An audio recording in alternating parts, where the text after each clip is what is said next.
Pamiar sering sejeroning penataan kawasan suci Pura Agung Besakih Rauhi Mangkin, boleh uratian krama sane tangkil salami karya ide betara turun KB.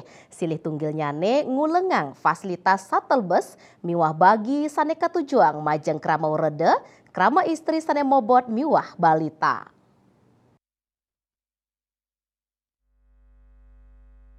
Anutin Surat Edaran Gubernur Bali Nomor 3 Tahun 2023 tentang tatanan pemedek atau pengunjung saat memasuki dan berada di kawasan suci Peragung Besakih, pemerintah sampun nyakayang makudang-kudang fasilitas majang pemedek. Sile tunggil nyane fasilitas shuttle bus miwah bugi. Shuttle bus kasih yang gratis majang samian pemedek sane tangkil ke Pura Agung Besakih saking parkiran bus nuju Gapura Manik Mas. Bugi taler kasiagayang majang krama werde krama istri sane mobot miwah balita memargi saking Kapura Manik Mas nuju penataran Pura Agung Besakih. Fasilitas inucap taler ngedautin krama tur molihang apresiasi krama santukan dahat nguantu pemedek antuk tangkil ke Pura Besakih. Lianan punika kuentenan inucap polih apresiasi saking prawartake Pedarman Sri Haji Kresna Kepakisan sane selami puniki nyelehin panglimbakan pemedek sane pedek tangkil.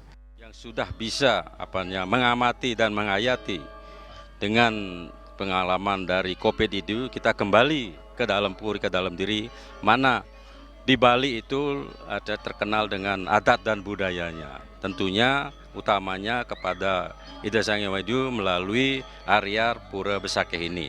Yang mana dulunya memang sudah bagus, tetapi perlu penataan yang seperti ini, keseimbangan, yaitu seperti mana lato-lato, yaitu perlu keseimbangan antara menuju Ida Sang Hyang Widi dengan alam ini, niskala dan skala. Berarti kita perlu mengatur diri. Siapa suruh kecuali kita anak-anak Bali, ya sepertinya, karena kita mesti cinta, terutama untuk kita apapun yang kita lakukan selalu berdasarkan cinta.